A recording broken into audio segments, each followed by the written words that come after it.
오늘은 제21차 미래노동개혁 포럼을 시작하고자 합니다. 오늘 주제는 초고령화 시대의 기업 인력관리 쟁점과 과제로 삼았는데요. 사실 실질적으로는 어떻게 보면 고령화 시대에 있어서의 연금 문제 등등 관련도는 있지만 이제 특히 기업에서의 정년 연장, 특히 이제 법정 정년 연장에 대한 약간의 우려들도 좀 있는 것 같습니다. 그래서 오늘 이수영 교수님께서 그 주제 발표를 초고령 시대의 기업 인력 관리의 쟁점과 과제로 해주실 거고요. 세 분이 토론을 해주실 텐데 저도 내용을 이렇게 보게 되니까 여태까지 여러 내용들을 잘 지역해서 문제 제기를 해주신 것 같습니다. 그래서 초고령 사회가 되는 데 있어서 저희들이 고용 영자의 방향성과 다양한 형태들을 또 제시하시면서 또 나름대로 관련 기업의 역할과 또 정부의 지원 방향 뭐 이런 것들을 종합적으로 정책적인 그런 것을 제시했던 데 큰 의미가 있지 않은가 생각이 듭니다. 그래서 이 주제로 발제를 시작하도록 하겠습니다. 그럼 이수영 교수님께 발제를 부탁드리도록 하겠습니다. 안녕하십니까. 반갑습니다.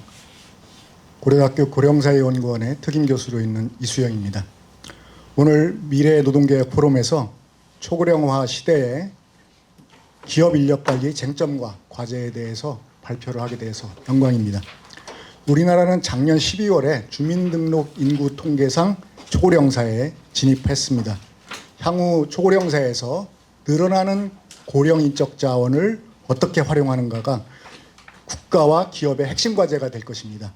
그리고 개인도 더 오래 일하기를 통해서 보람있고 행복한 삶을 살 수가 있습니다. 오늘 포럼을 통해서 초고령사회 기업의 생존 전략에 대해서 함께 지혜를 모아 기업의 경쟁력을 강화할 수 있는 계기가 되기를 바랍니다. 2013년에 개봉되었던 영화 관상을 보면 천재 관상가 내경이 바다를 바라보면서 시시각각 변하는 파도가 아니라 바람을 보아야 한다라는 얘기를 합니다. 우리 앞에서 현재 불고 있는 바람은 고령화와 4차 산업혁명입니다. 그중에서 오늘 두 개의 큰 바람 중에서 고령화를 중심으로 말씀을 드리겠습니다. 오늘 제가 말씀드릴 주제는 초고령사회 도전, 고령자 고용 동향, 정년과 재고용제도, 그리고 기업 인력 관리의 쟁점과 과제, 그리고 정부의 지원 방안 순입니다. 우리나라는 초고령 사회에서 저출산 고령화 위기에 직면해 있습니다. 한국인의 기대 수명을 보면 1970년도에 62세로 환갑잔치를 했습니다. 2022년도에 83세로 늘어났고 또 출생아 수도 전 세계에서 유례를 찾아볼 수 없을 정도로 빠르게 줄어들고 있습니다. 1970년도에 출생아 수가 100만 명에서 2022년도에 25만 명으로 4분의 1 수준으로 격감했습니다. 이러한 급격한 저출산 고령화의 영향으로 인해서 생산 연령 인구의 부담이 크게 늘어납니다. 노년 부양비가 2050년이 되면 77.3인데 이것은 생산 연령 인구 1.3명이 노인 인구 1명을 부양해야 된다는 의미입니다. 흔히 인구는 정해진 미래라고 합니다. 그렇지만 저출산으로 인해서 갑자기 인구가 줄어들지 않습니다. 2040년까지는 5천만 명대를 유지하고 2050년이 되어도 4,700만 명대를 유지합니다. 그렇지만 문제는 인구 구조입니다.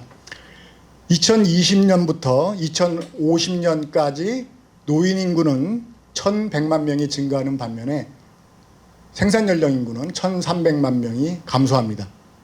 그리고 중위 연령도 2050년이 되면 58세로 거의 환갑 수준이 됩니다. 따라서 산업 현장에서 노동 인력의 고령화도 심각한 문제가 될 것으로 생각됩니다. 한국은 2044년에 노인 인구 비율이 36.7%로 일본을 넘어서 세계 최고령 국가가 될 것으로 예상됩니다. 따라서 초고령 사회에서 늘어나는 노인 인구를 줄어드는 생산 연령 인구가 어떻게 부양하면서 기업과 국가의 경쟁력을 유지할 것인가가 해결해야 할 최대 핵심 과제이고 이에 국가의 전망이 달려 있습니다. 우리나라는 고령화가 급속하게 진행돼서 노인 인구 비율이 2040년에 34%, 또 2050년에 40%에 이르게 됩니다. 이러한 급격한 저출산 고령화로 인해서 사회적으로 노인 인구 부양 부담이 크게 증가하고 또 사회보장 지출이 확대됩니다. 그리고 이를 둘러싸고 세대 간 갈등이 심화되고 경제 성장 동력이 크게 약화될 우려가 있습니다. 다음은 초고령 사회에서의 그 기업의 과제에 대해서 살펴보기 전에 큰 틀에서 우리나라 고령자 고용 동향에 대해서 설명을 드리겠습니다. 우리나라에서 55세에서 64세 고령자 고용률은 지속적으로 증가해 왔습니다.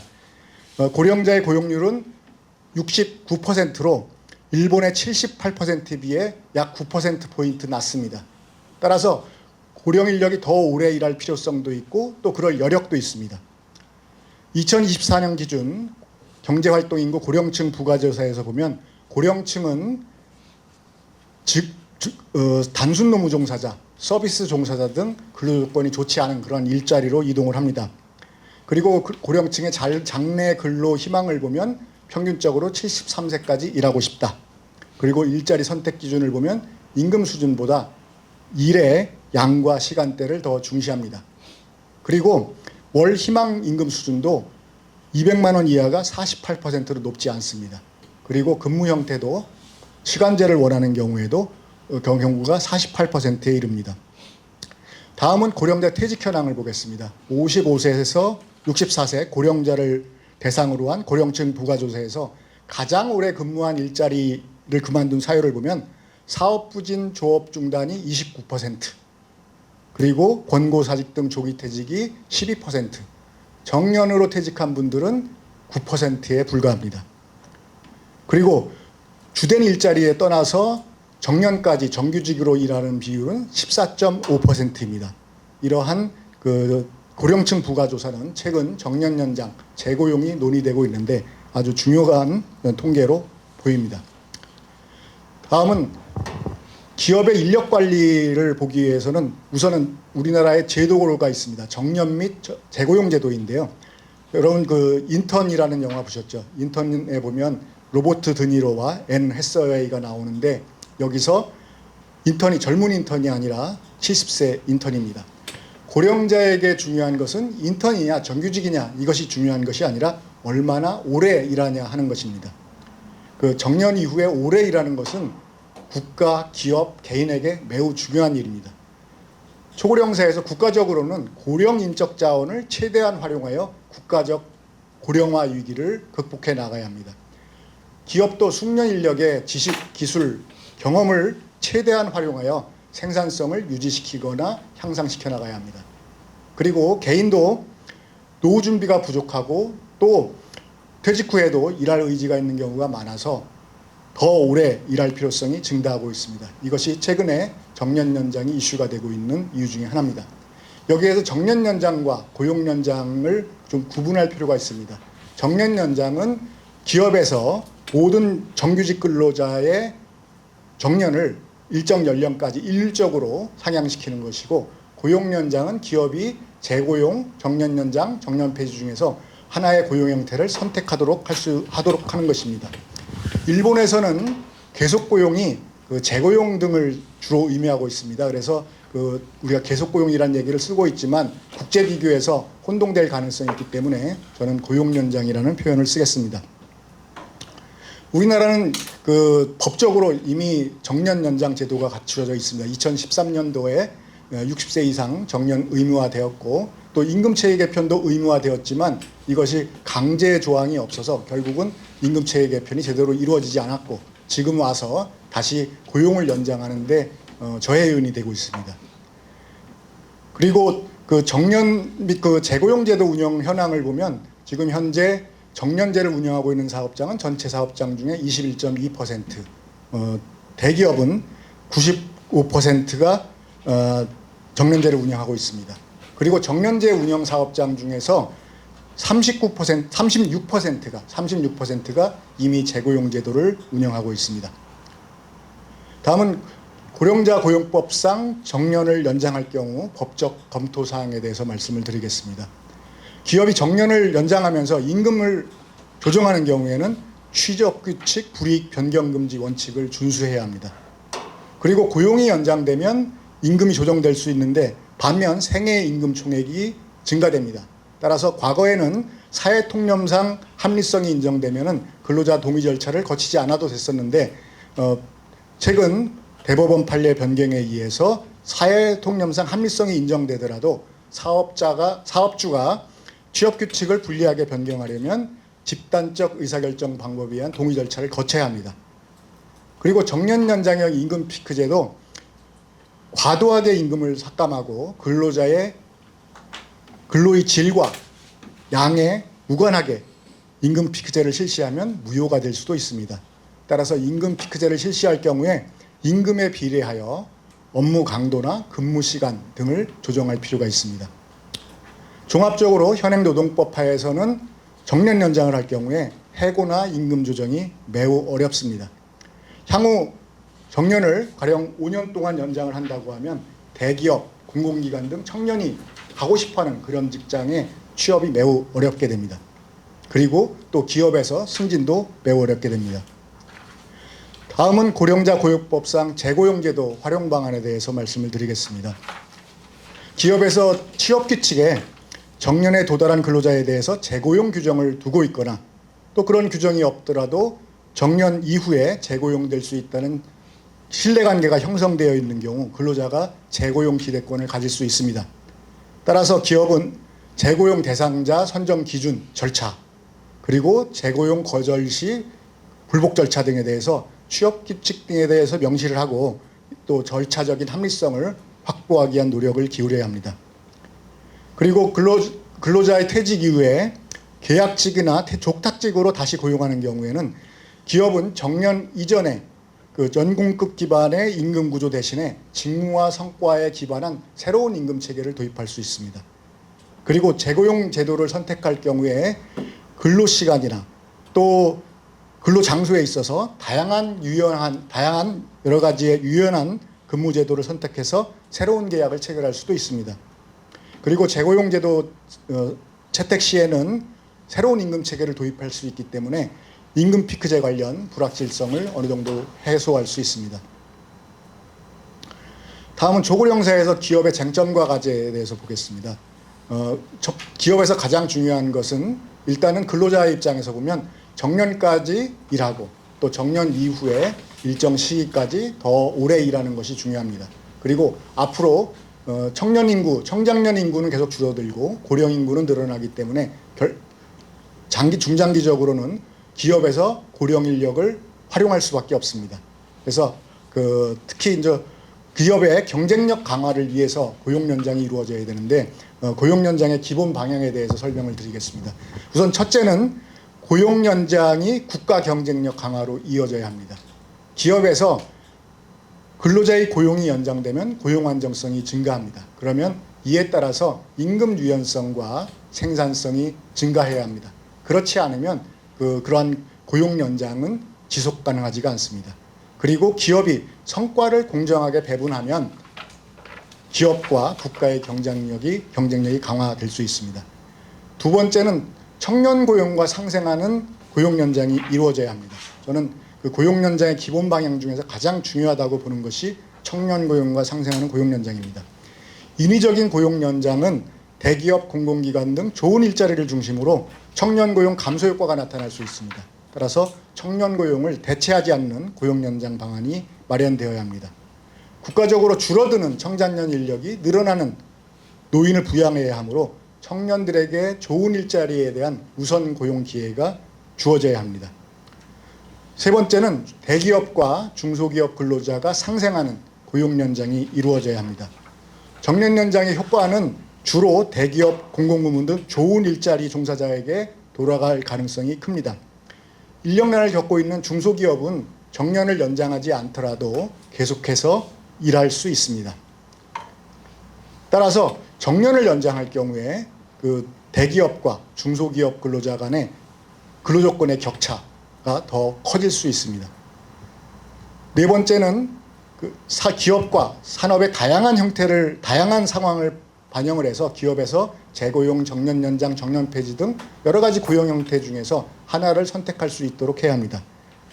다섯 번째는 고용 연장이 기업과 경제에 주는 부담을 최소화할 수 있도록 충분한 준비 기간을 주고 또 기업에서 정년 연장 이전까지 또 연장 또는 고용 연장 이전까지 자연스럽게 고용을 연장할 수 있도록 지원금을 지원한다든지 컨설팅을 제공을 해서 일단 오래 일할 수 있는 여건을 만들어 줘야 합니다.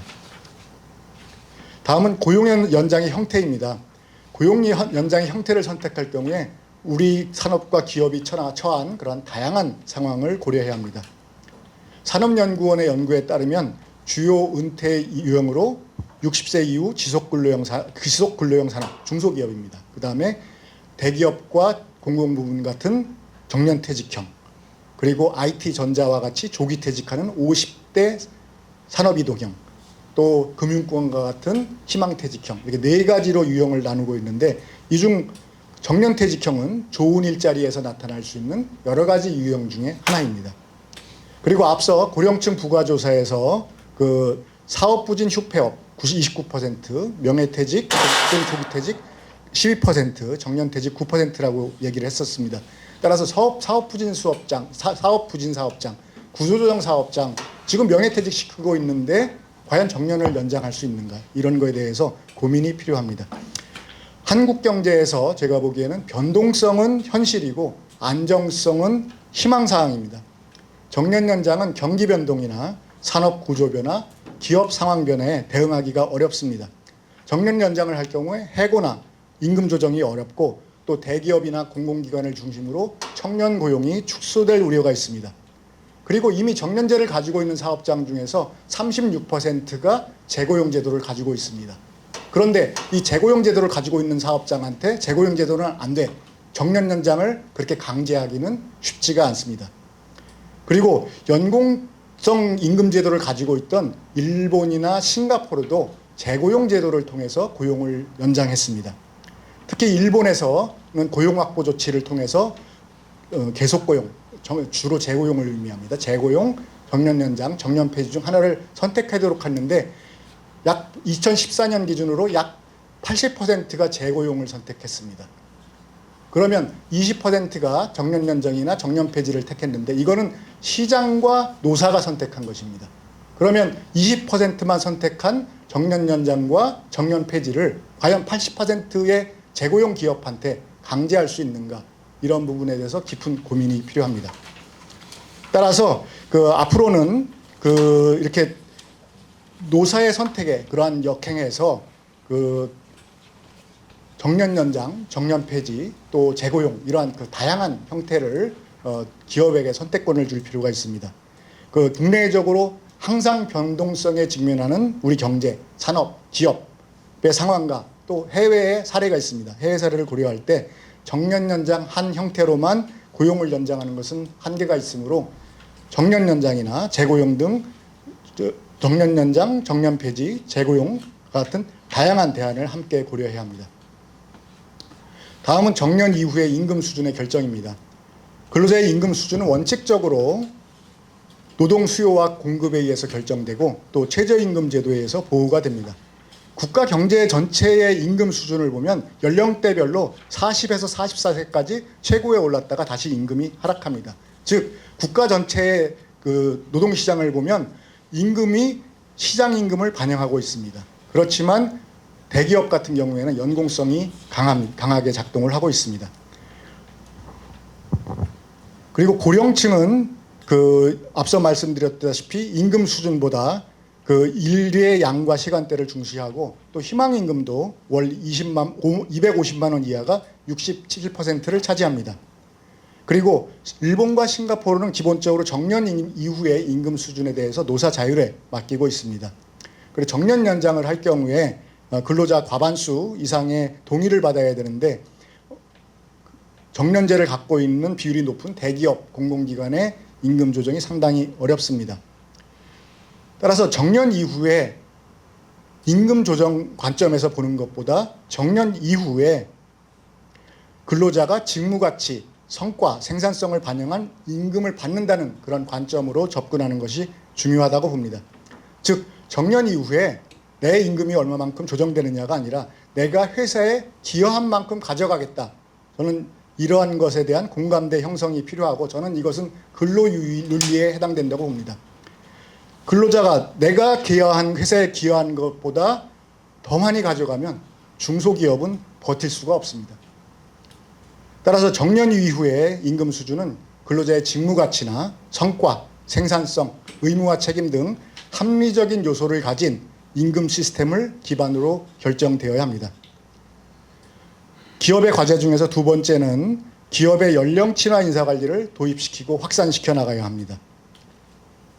연령 친화 인사 관리는 기업에서 근로자가 연령과 관계없이 차별받지 않으며 건강과 안전을 유지하면서 더 오랜 기간 자신의 능력을 발휘해 생산성을 높일 수 있는 인사관리 시스템입니다.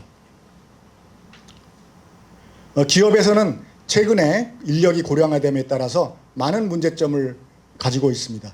조직의 가분수와 또 인건비 증가와 생산성 저하, 고령 인력을 대상으로 한 교육 훈련 부족, 또 작업 환경 미비, 그리고 군 구세대 간의 기업 문화에서의 갈등, 이러한 다양한 문제가 있습니다. 따라서 그 연령 친화 인사 관리를 도입할 필요가 있습니다. 기업에서 특히 직무 관리, 보상 관리, 교육 훈련, 작업 환경과 작업 조직, 퇴직 관리 등 이를 모두 포함하는 그 인사 관리 종합 시스템이 필요합니다. 이 부분은 상당히 하나하나마다 설명할 것이 많기 때문에 생략하겠습니다. 그리고 일본은 한국보다 초고령사에 약 20년 앞서 진입했기 때문에 고령 인력을 효과적으로 활용하고 있습니다. 즉 고령자 적합 직무를 개발해서 배치하고 또 전문직제도 도입을 하고 있습니다. 그리고 일정 기간 내에 승진을 하지 못하면 무직책으로 이동하는 직책 정년제도 이용하고 있습니다. 그리고 그 관계회사로 가서 일하는 출양제도도 많이 활용하고 있습니다.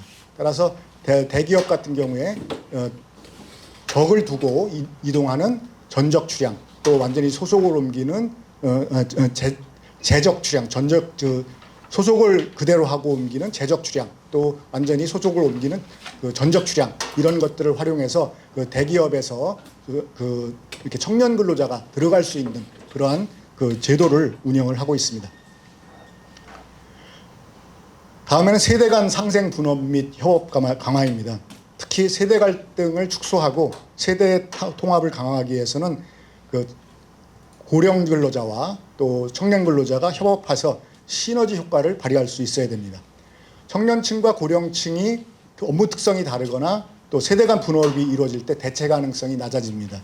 그리고 고령자의 기술, 기능, 숙련이 뛰어난 경우 세대 간 협업을 통해서 청년층 고용 확대에 기여할 수가 있습니다. 세대 간 분업을 강화하기 위해서는 그 고령자를 위한 적합 직무 개발, 적용 또는 직무 재설계가 필요하고 앞서 말씀드린 그 고령자를 위한 연령 친화 인사 관리가 필요합니다. 그리고 세대 간 협업을 확산시키기 위해서는 숙련 전수, 멘토링, 또 청년 세대와 고령 세대가 같이 일하는 페어 취업 등이 이루어져야 합니다. 다음 네 번째로는 중고령자 직업훈련 강화를 위한 생산성, 중고령자 직업훈련 강화를 통한 생산성 제고가 이루어져야 합니다. 왜냐하면 앞으로 생산 연령 인구가 줄어들기 때문에 이들의 생산성을 높이는 것이 굉장히 중요합니다. 그리고 고령화되기 때문에 고령자에 대한 생산성 향상도 중요한 과제입니다. 따라서 청년뿐만 아니라 중고령자에 대해서도 4차 산업혁명 신기술 교육과 또 평생 직업 능력 개발이 필요합니다. 그리고 한국은 제조업 강국입니다. 따라서 중고령자를 대상으로 해서 제조업 기술에 빅데이터나 인공지능, 또 자동화, 로봇, 스마트 팩토리 등을 접목하는 그런 교육 훈련을 확대해 나가야 합니다. 또한 중고령자 중에서도 특히 관리자, 작업반장을 대상으로 인공지능, 사물인터넷, 로봇, 자동화 등에 대해서 기초교육이 필요합니다. 왜냐하면 숙련 인력이 4차 산업혁명 신기술로 무장된 그러한 청년 인력에 대해서 작업 지시를 하거나 또는 작업 방향을 지시할 수 있어야 하기 때문입니다. 다음은 정부의 지원 방안에 대해서 말씀드리겠습니다. 앞서 인구 통계가 정해진 미래라고 했는데 정책 방향도 제가 보기에는 정해져 있습니다. 초고령 사회에서 고령화 위기를 극복하기 위해서는 노동시장 참여 인력을 최대한 확대하고 또 노동 인력의 생산성을 향상시키는 것이 핵심 과제입니다. 즉 고령자의 고용을 확대하고 또 여성의 경제활동 참여를 늘리고 외국 인력 활용을 확대해야 합니다. 아울러 청년 세대와 고령 세대 간의 세대 간 갈등을 일으키는 것 중에 하나가 우리나라가 대기업에 종사하는 근로자 수가 적습니다. 따라서 앞으로 대기업의 숫자를 늘려나가는 것이 중요합니다. 그리고 교육훈련 등을 통해서 줄어드는 생산 연령 인구의 생산성을 늘리는 것이 또 매우 중요한 과제입니다. 다음은 앞서 말씀드린 대로 청년 고용과 상생하는 고용 연장 방안이 마련되고 시행돼야 합니다. 청년층이 노인 인구를 부양하면서 경제 성장을 지속 가능하게 하려면 좋은 일자리를 둘러싸고 세대 간 경쟁이 발생하는 경우에 청년에게 우선적으로 고용 기회가 주어져야 합니다. 만약에 정년이 5년 정도 연장되면 청년 대기업이나 공공기관에 가기 위해서 취업을 준비하고 있는 취업준비생들의 취업 문제가 심각하게 대두될 것입니다. 다음 세 번째는 앞서 말씀드린 연령친화 인사관리 도입을 지원해 나가야 합니다. 현재 고용노동부에서 일터혁신 컨설팅 8개 과제 중에 하나로서 장년 고용안정체의 구축 컨설팅을 시행하고 있습니다. 근데 그 전령친화 인사관리는 그 영역이 앞서 말씀드려도 보상, 직무, 직업훈련 여러 굉장히 다양한 주제가 있습니다. 그래서 이 분야에는 향후에 전문 컨설턴트를 양성해서 전문화된 연령친화 인사관리 컨설팅을 제공할 필요가 있습니다. 일본은 지드, 즉 고령장애인 구직자 고용지원기구를 통해서 전문적인 서비스를 제공하고 있습니다. 네 번째로는 고령자 고용과 인사관리를 지원할 수 있는 전담기관을 설치해야 합니다. 고령사회에 구축한 정부 정책 조직으로는 초고령사회에서의 정책 수요를 감당하기 어렵습니다. 고속철이 달리기 위해서는 일반 철도가 아닌 고속철도가 필요합니다. 따라서 초고령사회에 대응을 해서 고령 인력 정책의 수립과 집행을 총괄 지원하고 노사에게 전문적으로 도움을 줄 수 있는 전담 공공기관의 설치가 필요합니다. 일본은 2004년에 초고령사회에 진입했습니다. 바로 그 직전인 2003년도에 법으로 고령장애인 구직자 고용지원기구, 즉 지드를 설립을 해서 사업주와 근로자에게 전문적인 고령자 고용 서비스를 제공하고 있습니다. 노사정이 청년 고용과 상생하면서 고령 인적 자원을 최대한 효과적으로 활용할 수 있도록 제도를 설계하고 또 노사가 준비할 수 있는 시간을 부여하면서 단계적으로 제도를 시행해야 지속적인 경제 성장이 가능합니다. 이제까지 초고령사회 도전, 고령자 고용 동향, 정년과 재고용 제도, 기업에서의 쟁점과 과제, 그리고 정부의 지원 방안 등에 대해서 말씀드렸습니다. 미래는 준비하는 조직과 사람들의 몫입니다.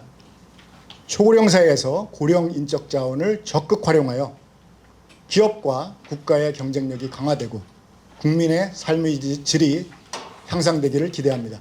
감사합니다. 네, 안녕하십니까. 저는 지금 열린사회 포럼 사무총장을 맡고 있는 김창배라고 합니다. 얼마 전까지는 여의도연구원에서 일을 했고요. 어쨌든 오늘 교수님 발제문 정말 잘 들었고요. 많이 배웠습니다. 사실은 저도 이 부분에 대해서 인력 관리 이 부분에 대해서 사실 많이 아는 분야가 아니라서, 그리고 오늘 또 이승기 교수님 저한테 토론 기회를 주셔서 정말 감사드리고요. 우선 이번 발제문에 대한 총평을 하자면 제 생각에는 이 초고령 사회에서 고용 연장을 하는 방향 그리고 다양한 방안에 대해서 종합적으로 다루고 있어가지고 매우 중요하게 저희 정책적으로 가치가 있는 그런 발제문이라고 생각을 하고요. 특히 이제 이와 관련해 가지고 기업의 역할, 그다음에 정부가 어떤 식으로 지원을 해야 되는지 방향 설정을 제시해 주신 점이 좀 주목해야 되지 않겠나라고 생각을 하고 있습니다. 제가 파악한 그 발제문의 핵심은 물론 이제 기업의 인력 관리도 있겠지만 결국 그 다양한 그 정년 연장이라든지 재고용, 정년 폐지 등 다양한 고용 연장 방안을 우리가 갖춰야 된다. 기업들한테 그렇게 줘야 된다고 생각을 하고 있고, 그런데 교수님이 판단할 때는 법적 경제적인 상황과 해외 사례 종합해 보니까 정년 연장보다는 재고용 제도가 더 기업한테는 아니고 우리 경제한테는 나은 게 아닌가라고 교수님 판단하는데 저도 거기에 전적으로 동의하고 있습니다.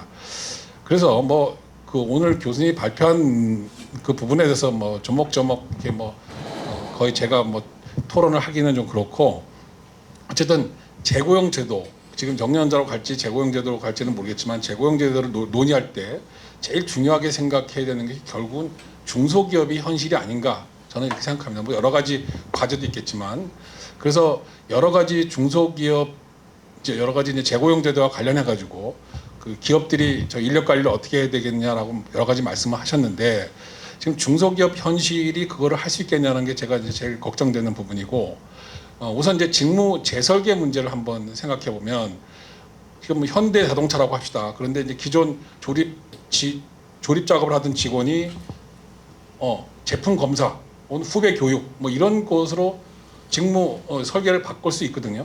근데 일반 저 자동차 부품 만드는 중소 제조업체에서는 이러한 직무 전환을 사실은 하기는 어렵다.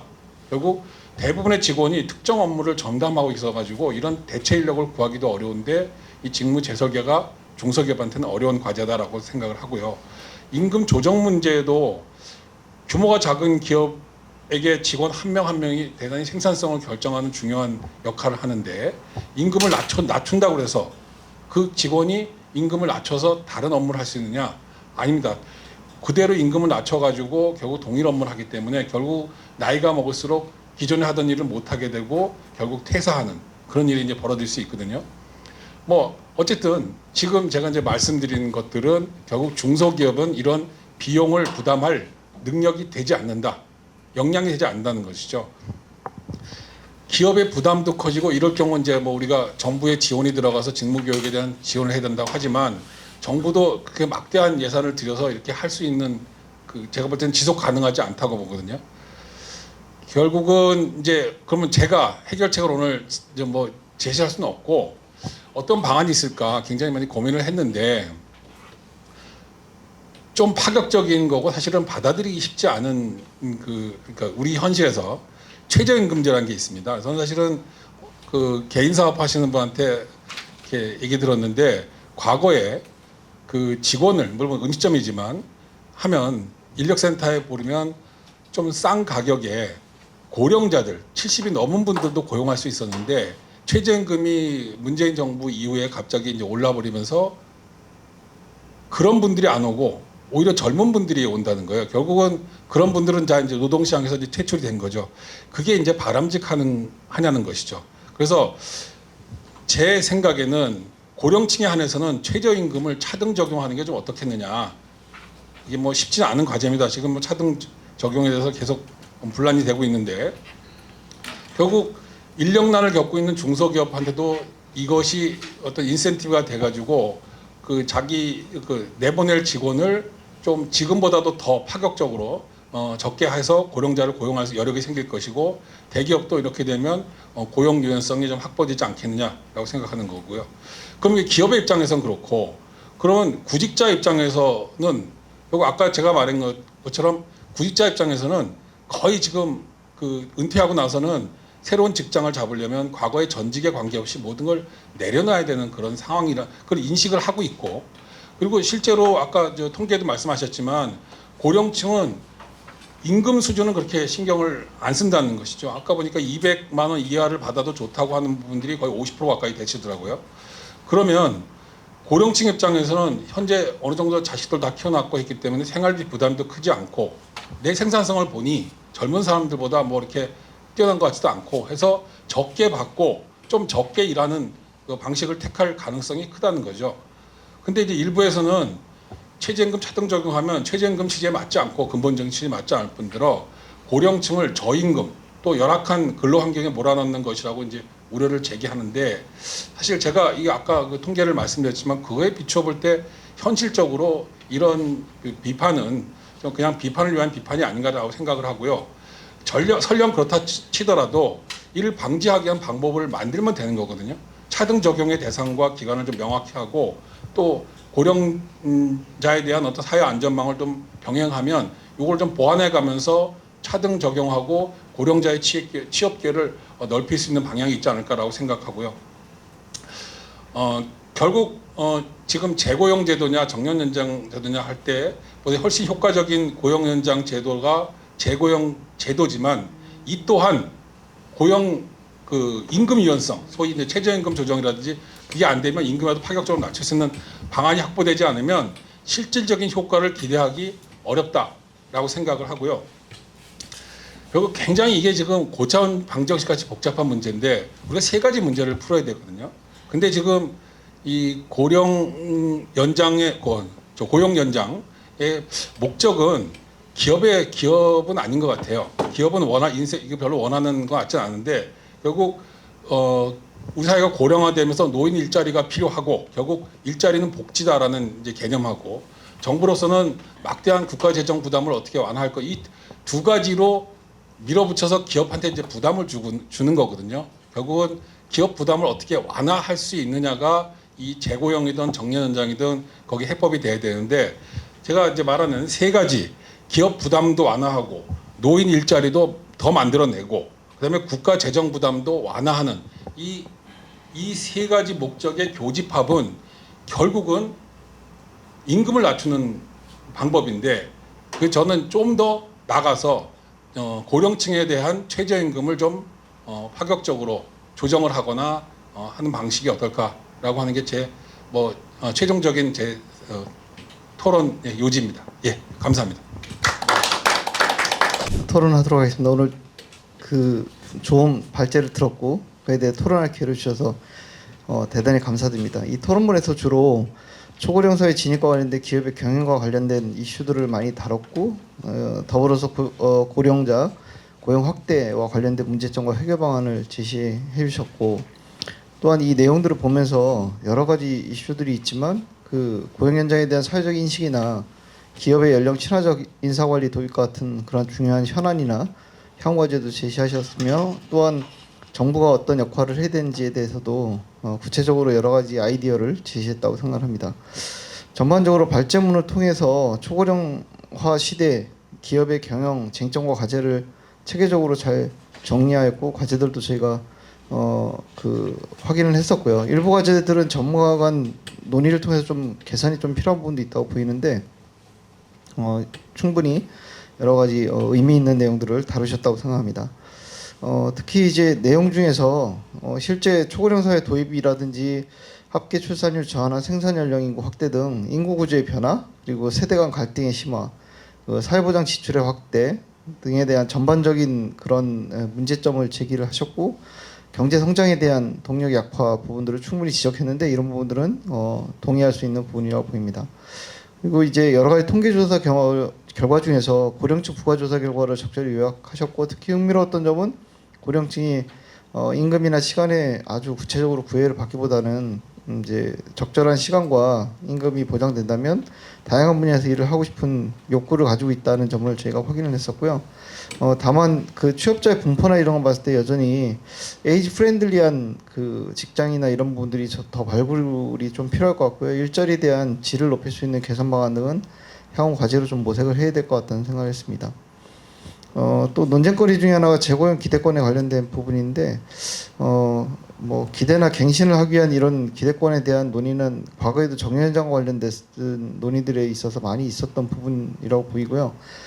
이게 재고용 기대권 같은 경우 근로자 관점에서 본다면 정년 도달 이후에 기업의 취업 규칙이나 신뢰관계를 통해서 재고용을 해줄 거라고 기대를 할 거고요. 실제로 뭐 여러 가지 절차를 통해서 재고용도 가능할 텐데 기업이 사실 이러한 재고용 기대권을 적절하게 수용을 할지 내지는 이제 그 정의 현장이 아닌 고용 현장 제도 같은 거를 도입할 경우 이런 다양한 어떤 법적 분쟁 가능성이나 이런 것들이 있어서 이 부분은 재고용 기대권에 관련된 부분은 그 충분히 중요한 이슈를 제시하셨고 이 부분에 대한 논의는 더 필요하다고 보입니다. 그리고 고용 현장에 대해서 저도 그렇지만 굉장히 중요한 게 근로자 및 대국민 인식에 대한 부분이라고 보이는데요.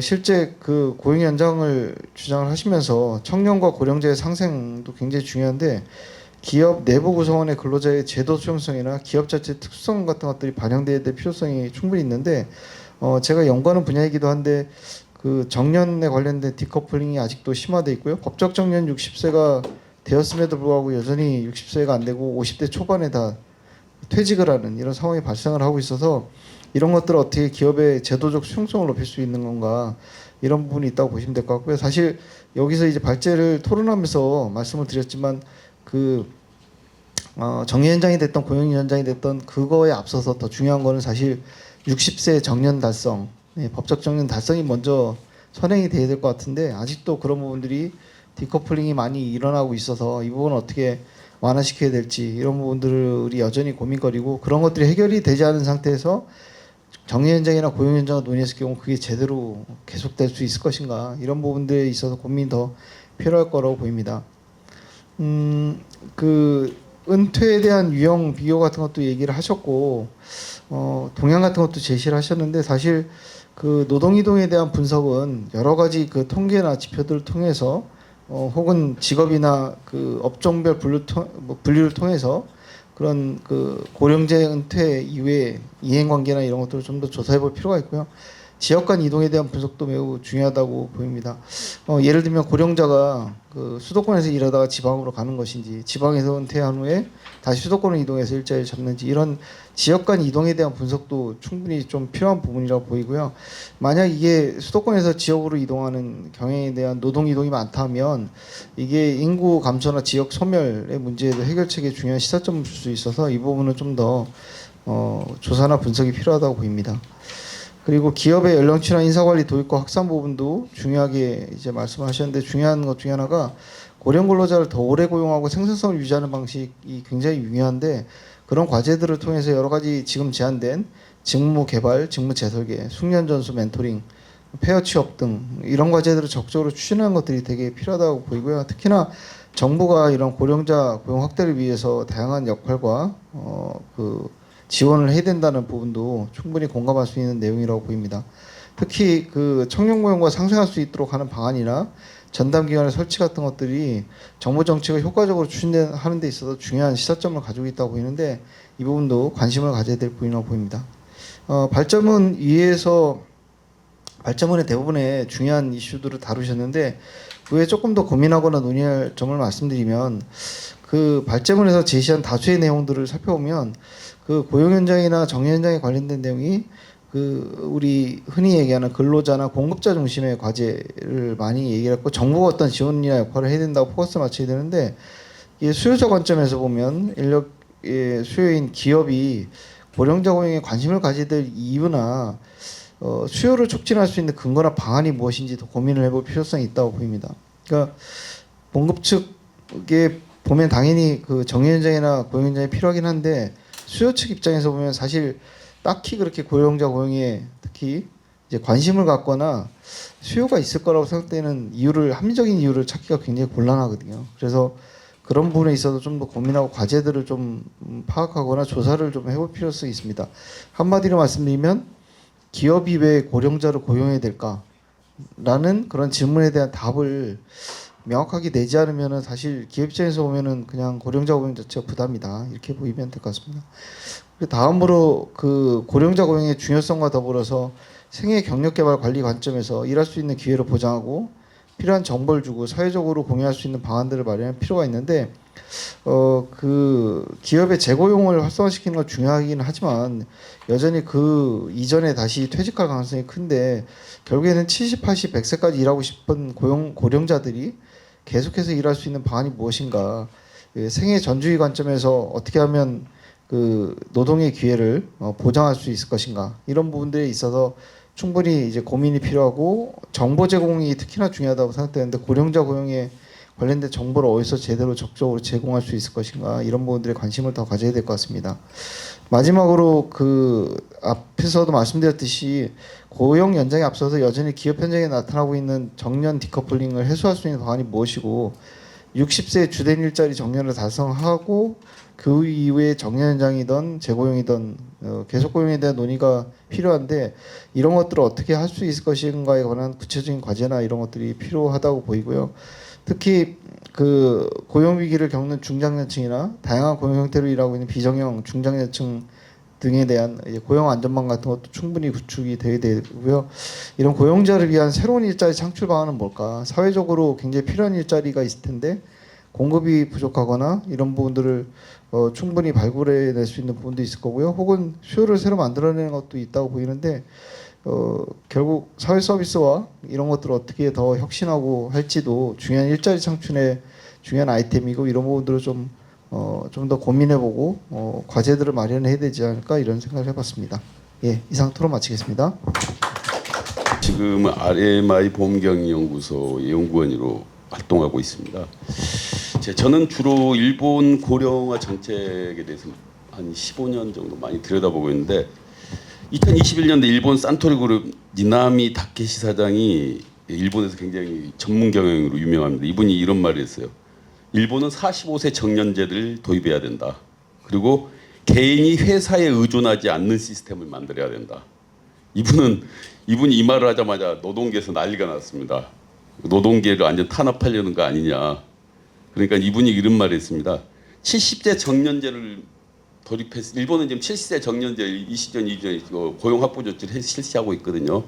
그러니까 이분의 이 말은 기업이 70세로 하면 전부 다 일본 자체가 국가의 어떤 존망이 걸린 문제다. 그래서 이분은 나쁜 의미가 아니라 45세 정년이라고 새롭게 자신의 기술과 능력을 업데이트하는 사회가 돼가지고 스스로 재창출, 일을 만드는 사회를 만들어야 된다. 이런 논리였습니다. 굉장히 혁신적으로 지금도 이런 이슈가 되는데 이 좋은 오늘 굉장히 이수영 교수께 좋은 발제를 해주셨는데 저도 여기에 대해서 여러모로 공감합니다. 뭐 고령 직원 활용은 뭐 시대적 당면 과제고 뭐 여기에 대해서 뭐 아까 말씀하셨던 기업 경쟁력 강화, 청년 고용 상생, 중소기업 측면에 이런 공생적 고용 형태를 제시했던 점에서 굉장히 긍정적 측면이 있지 않을까 생각합니다.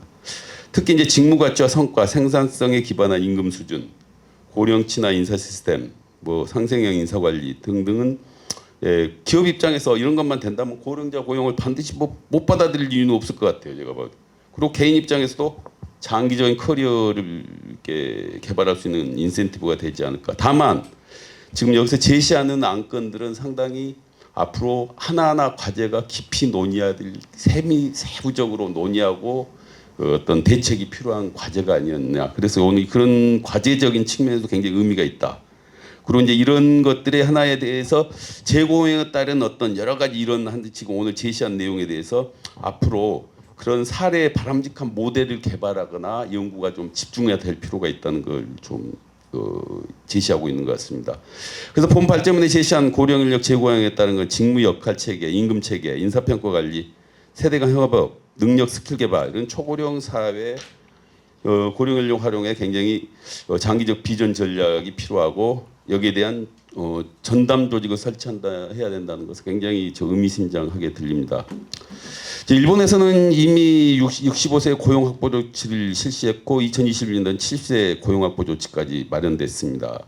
그래서 일본 지금 대기업들은 직무와 역할, 고령자 고용을 위한 직무와 역할, 임금제도, 인사평가제도, 인력관리, 그리고 스킬 향상, 그리고 기술 전수, 후배 육성 뭐 이런 측면에서 상당히 노력을 많이 기울여 왔습니다. 그런 사례들이 굉장히 많이 보이는데 일본 기업은 이제 이런 것을 이미 우리는 이제 논의 단계인데 이미 넘어섰습니다. 그래서 이제 먼저 기업들이 고령자 고용을 하기 전에 고령 인력에 대한 뭐랄까 선입관이 먼저 바뀌어야 된다고 생각해요. 고령 인력 일본에서는 연구를 했는데 이미 건강 수명이 늘어나 가지고 고령자들이 65세까지 고령자들이 65세 전 고령자도 아무 이상이 없다는 거예요.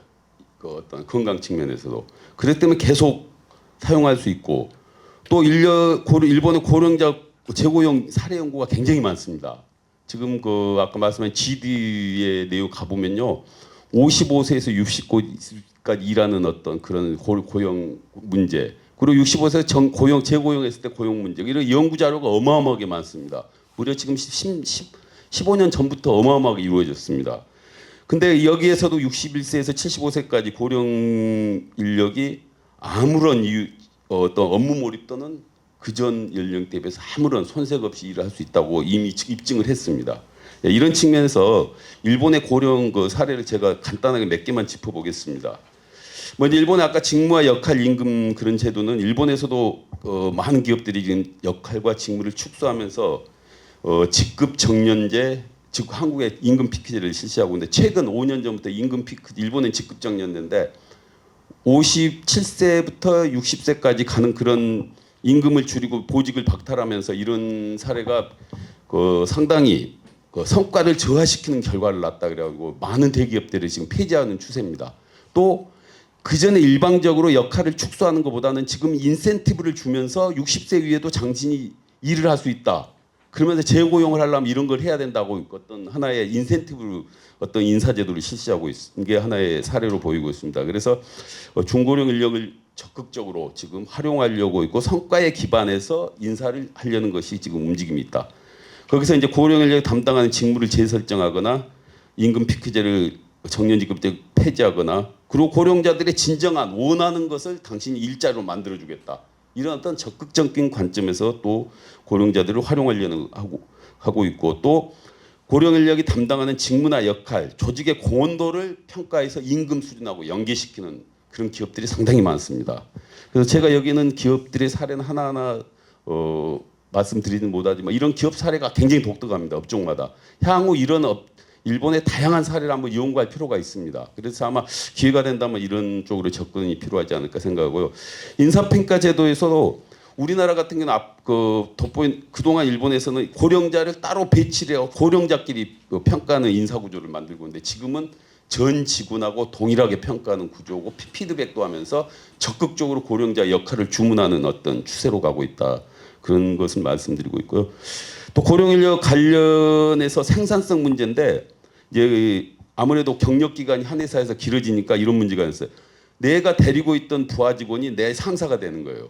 그래서 연하 상사가 위에 있다 보니까 그 조직 분위기가 험악해지는 게 일본의 지금 어떤 성과 조직의 성과를 떨어뜨리는 어떤 보고가 있는데 이래서 일본은 이런 연하 상사를 다루는 법에 대해서 매니지먼트 스킬 같은 교육이 상당히 발달되어 있습니다.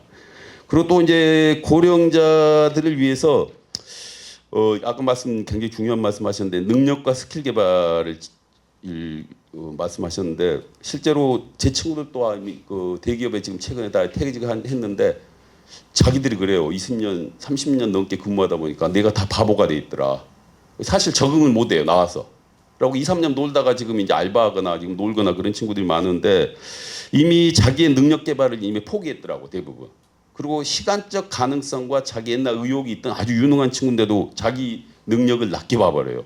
이런 것도 하나의 문제인데 앞으로 아까 이영민 교수님께서 지적하다시피 직업 인생은 길어지는데 자기가 앞으로 능력을 활용할 기회는 많은데 여기에 대한 자기의 커리어를 주도적으로 선택할 수 있는 그런 것도 하나의 대책이 돼야 되지 않냐.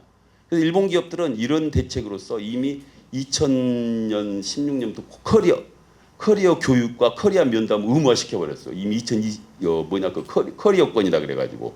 그래서 정기적으로 자기 능력을 살펴보고 업데이트하고 자기 미래의 방향을 커리어 개발을 할 수 있는 그런 걸 스스로 부여하는 어떤 제도가 실시되고 있다. 그 참고로 말씀드립니다. 또 굉장히 중요한 얘기는 고령 인력이 보유한 지식 기술을 어떻게 후배한테 전수시키냐. 이것도 일본 기업이 굉장히 중요시한 문제인데 일본에 보니까 일본에서는 건설업, 학문 연구, 학술 연구하고 전문 서비스업, 제조업 같은 속인적 요소가 강한 업종에서 숙련도가 이런 업종에서 고령자들의 어떤 후배 육성 그런 것들 하나의 직무로서 직접 설정해 가지고 그런 교육을 시킵니다. 당신의 중요한 업무는 바로 후배들을 육성하는 거다. 거기에 또 평가 점수가 들어갑니다. 그래서 적극적으로 전수를 하도록 유도를 하고 있는 사례가 많습니다. 그래서 그런 대책으로서 이제 이런 속인화된 고령 인력의 기술과 기능을 매뉴얼하고 디지털화하여 보관하는 사례도 많이 보입니다. 마지막으로 중요한 건 안전과 건강입니다. 고령자 취업률이 앞으로 높아진다면 노동재 증가하는 경향이 일본에서도 많이 보이고 있습니다. 특히 60대 이상의 노동재로 사망자 중에 거의 30%를 차지하고 있다 그래요.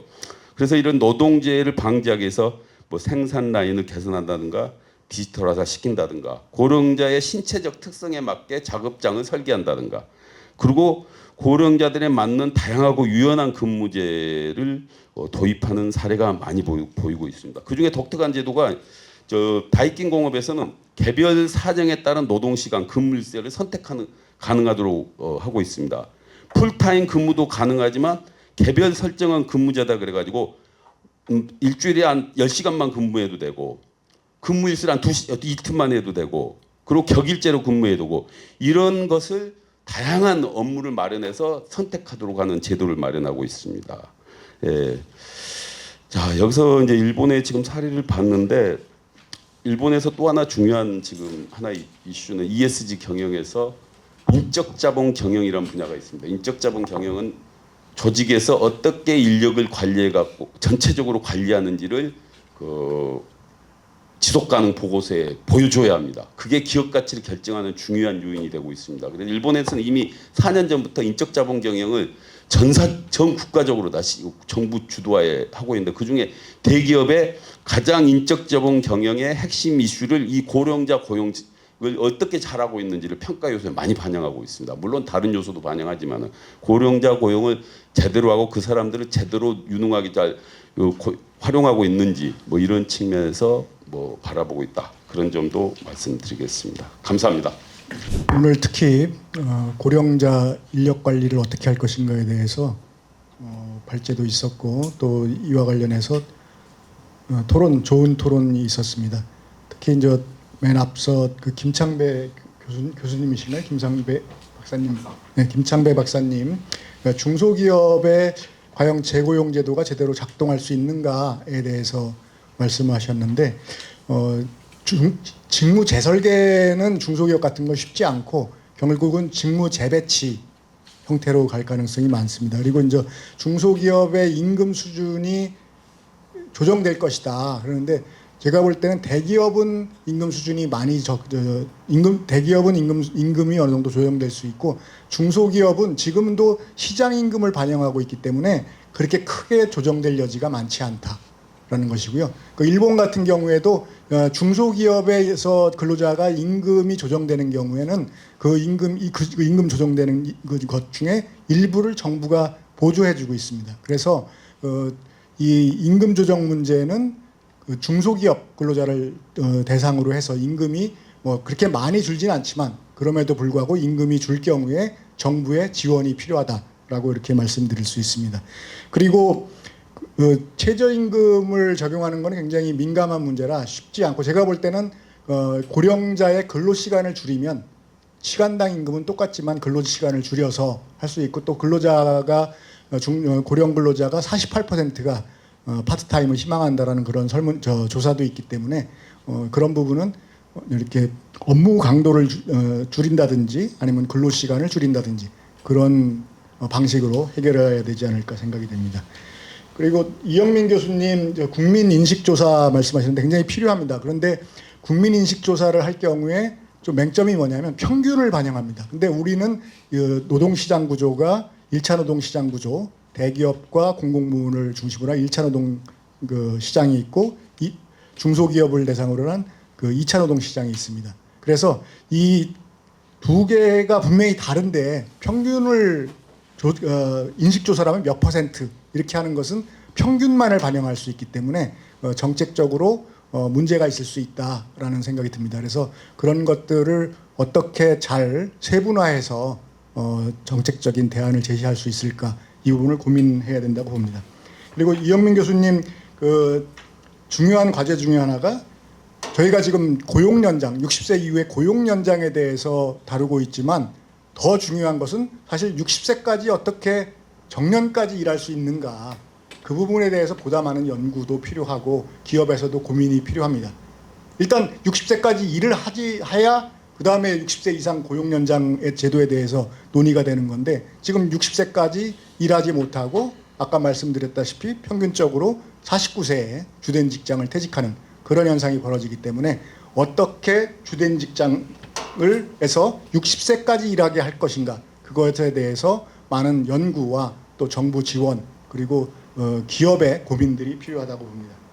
그리고 이영종 교수님, 아니, 이영종 박사님 여러 일본의 그러한 제도에 대해서 굉장히 설명을 잘 해주셨는데 그런 부분이 일본은 이미 한 20년간에 걸쳐서 우리보다 20년 정도 전에 20년 전에 초고령 사회를 겪었기 때문에 한 20년간 고령자 인사 관리에 대한 많은 제도들을 발전시켜 나가고 있습니다. 그래서 우리나라가 앞으로 그런 일본의 인사 제도에 대해서 벤치마킹이 필요합니다. 그리고 또 하나는 업종별로 일본도 마찬가지로 업종별로 인사 관리 체계가 다 다릅니다. 그래서 업종별 상황을 반영할 수 있도록 일본에서는 아까 말씀드린 지드에서 업종별로 우수 사례를 발굴해서 그거를 업종별로 전파하도록 하는 그러한 지원 제도를 갖고 있습니다. 그래서 우리도 앞으로 그런 정부에서 어떤 전담 기관을 통해서 전담 공공기관을 통해서 업종별로 각각 다른 그런 전문적인 인사관리 컨설팅이나 또 인사관리 제도를 도입할 수 있도록 지원하는 그런 것이 필요하다고 봅니다. 어쨌든 앞으로 초고령 사회에서는 국가적으로나 기업이나 개인이나 더 오래 일하기는 필수적인 과제입니다. 따라서 어떻게 더 오래 일하게 할 것인가 이런 부분에 대해서 여기 계시는 분들이나 또 노사정이 함께 지혜를 모아야 될 것으로 보입니다. 감사합니다.